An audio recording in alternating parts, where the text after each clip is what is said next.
A really big part of music production is getting a good vocal on your track. I get messages from people asking me, can I get a pro vocal on my track when I'm in a home studio? Well, of course you can.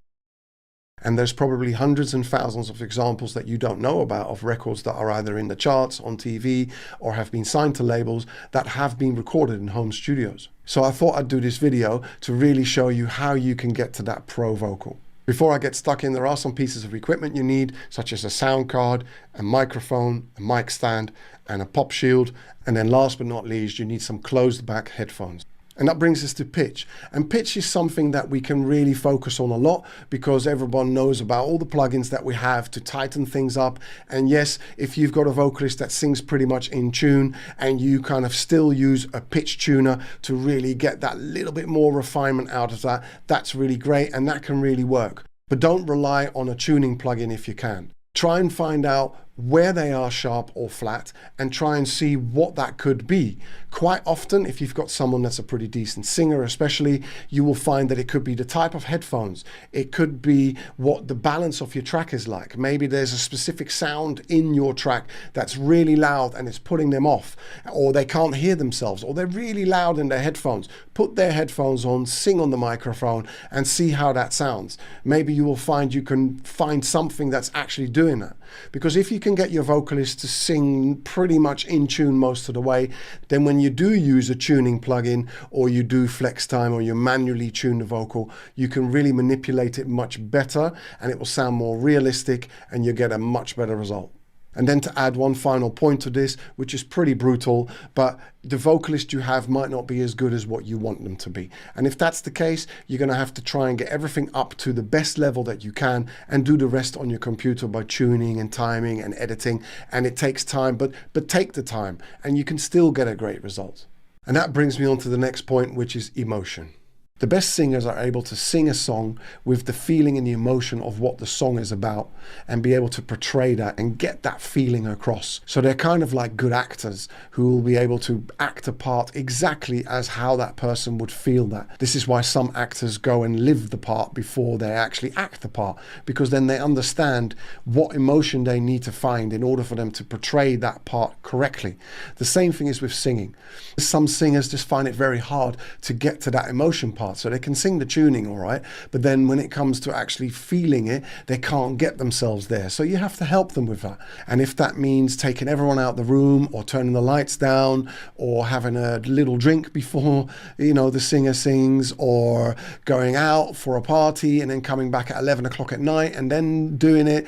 There's all different sessions and scenarios that I've been through where I've had to really work at connecting with that artist to understand what gets their emotion going and what is it that's going to bring that emotion out. And once that artist is in that zone, you need to let them know that that's what you're looking for and that's the feeling and that's the portrayal that you need on that particular song. Be it happy, sad, angry, whatever the style of track you're trying to do is, they've got to be able to be in that headspace to get that little bit extra from the vocal, and that will really cut through. You will notice that once you finish that vocal. And then once you get your lead vocal at the stage where you think, now that's sounding really good, then we get to the next phase, which is vocal layering. And the most common technique of layering is where you put another vocal underneath the vocal that you've got, but you just put it into the background. You could have 1 or 2 or 3, just doubling it up so that that vocal at that stage just pops out a little bit. And if you do your doubling properly and really tight and exactly the same, it literally is like having a stronger single vocal.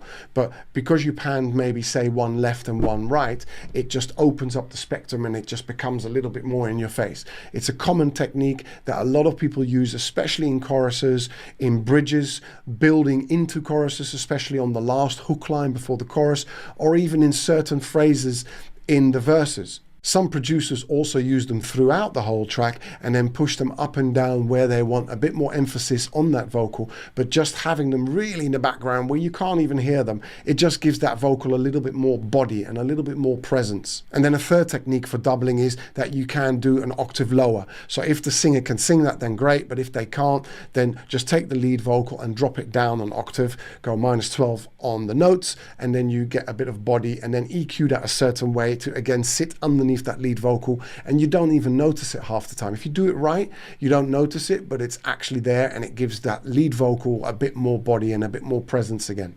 Then another way to do vocal layering is using harmonies. Harmonies are multiple vocals that sit together and each uses a different note from the scale. It's almost like it becomes a chord, and that can either sit with a lead vocal or it can also sit alone and be like a reply vocal. If you haven't used them before, you're going to have to get used to how to use them and what to do with them. I suggest that you listen to the style of music that you're doing and take a reference track and start saying, okay, well, they've got some there, some there, some there, so I'm going to put some there, there, and there. And then listen to how many harmonies there are. You can do any amount of harmonies that you want, whatever you think works with your track, and they're usually recorded in 3s or 2s. Some people do just left and right, some people do left, right, and center. So if you record 4 harmonies, that would be 4 times 3 or 4 times 2 channels that you're going to need. But if you had 3 or 4 harmonies underneath your vocal, you've then got a lot of vocals coming in on that one section. So you're going to need to choose which harmony of the ones that you've recorded is going to be the loudest, and then which other ones are doing supporting roles. Vocal harmonies are a skill in itself. Certain producers bring in vocal arrangers to get the best out of the vocal harmonies. That's how intense that can be. But as a producer, you need to learn as much as possible by just going through the process and trying as many things and seeing what works and what doesn't. And then once you've recorded all that, you can then really sit down and start editing properly. When I do vocals, I have a specific method that allows me to know exactly what takes I liked and what sentence of what take I like. And I do that as the vocalist is singing. So when the vocalist is finished, I can then edit the vocals really quickly and put them down and get a really good edit together already. So that once we do the double tracks and all the other things that we're going to add on top, they're all pretty much already right. But if you don't follow a process like that and you're now going in to edit all those vocals, you need to try to stay objective with it and take a step back from it. Maybe go out of the studio for 20 minutes and come back in and then have a listen to it, because it's very easy to get stuck on listening to tuning or timing and then you miss the whole feeling of the song. And sometimes one take in itself, in its entirety, can actually work really well, and you don't need to edit it. You just maybe might have to tune a couple of the notes to get it to be perfect. But at least you might have captured a certain feeling or a certain kind of performance on it that you wouldn't get if you chopped all the lines up individually and put them together. But when you do those edits, make sure you edit them properly. So look for all your clicks and your breaths and your clips and the S's and the T's, so you don't get any break-offs or breaths that are unrealistic. All those little things you need to look at. This is why I say objective, because you need to listen to it as, is it a human and does it make sense? Close your eyes and have a listen to it and see if it feels natural. Sometimes producers edit so much that they just lose the whole vibe of the song. It just becomes clinical and it doesn't have that little X factor that you can get from more of a single take or something that's edited properly. So be very critical with the editing and be very objective and listen to it as a flow. Close your eyes and just listen to the vocal on the track and see if it's floating on the track. And once you get to that, then you should be very, very near to a pro vocal. And that brings me to the end of this video. I hope you've learned something, and if there's any questions you've got, please message me and I can re-explain something that I wasn't clear on maybe. Please like, subscribe, and press the bell for future content, and have a great day. Bye.